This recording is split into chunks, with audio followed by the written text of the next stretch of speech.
ദേശീയപാതയിൽ ആമ്പല്ലൂർ ഭാഗത്തെ നിർമ്മാണവുമായി ബന്ധപ്പെട്ട് ജനപ്രതിനിധികൾക്കും പൊതുജനങ്ങൾക്കും വ്യാപാരി സമൂഹത്തിനുമുണ്ടായിട്ടുള്ള ആശങ്കകൾ പരിഹരിക്കുന്നതിനായി കെ രാമചന്ദ്രൻ MLA അധ്യക്ഷതയിൽ യോഗം ചേർന്നു. ജില്ലാ പഞ്ചായത്ത് പ്രസിഡന്റ് VS പ്രിൻസ്, പഞ്ചായത്ത് പ്രസിഡന്റുമാരായ K Rajeshwari, TS Baiju, Kodakara block standing committee chairman advocate Aljo Pulikkan, ward അംഗങ്ങൾ, വ്യാപാര സംഘടനാ പ്രതിനിധികൾ, national highway authority project director TA Ansil Hasan, manager B Bijukumar, കരാർ കമ്പനി പ്രതിനിധി മണി മാരൻ, മുകുന്ദപുരം തഹസീൽദാർ Simeesh Sahu, Puthukkad SHO V Saneesh Kumar, bus owners association ഉൾപ്പെടെയുള്ള വിവിധ സംഘടനാ പ്രതിനിധികൾ, പൊതുജനങ്ങൾ എന്നിവർ പങ്കെടുത്തു. നിർമ്മാണ കാലയളവിൽ ഗതാഗത സൗകര്യം, വ്യാപാരികൾക്കുണ്ടാകുന്ന ബുദ്ധിമുട്ടുകൾ, ബസ് സർവീസുകൾ സുഗമമായി നടത്താൻ ആവശ്യമായ ക്രമീകരണങ്ങൾ, സുരക്ഷാ നടപടികൾ, ഡ്രെയിനേജ് സംവിധാനങ്ങൾ തുടങ്ങിയ വിവിധ വിഷയങ്ങളും പരിഹാര നിർദ്ദേശങ്ങളും ചർച്ച ചെയ്തു.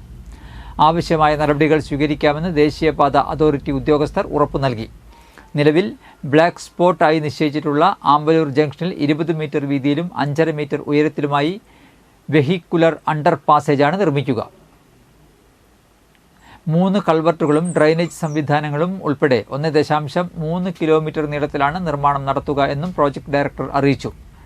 നിർമ്മാണത്തിന് മുമ്പ് ജനപ്രതിനിധികൾ, ബസ് ഓണേഴ്സ്, ഓട്ടോറിക്ഷ തൊഴിലാളി പ്രതിനിധികൾ, പോലീസ് ഉദ്യോഗസ്ഥർ എന്നിവരെ ഉൾപ്പെടുത്തി യോഗം ചേർന്ന് ആവശ്യമായ ഗതാഗത ക്രമീകരണങ്ങൾ നിർദ്ദേശിക്കാനും അതിനായി പുതുക്കാട് SHO നേതൃത്വം വഹിക്കുന്നതിനും തീരുമാനിച്ചു.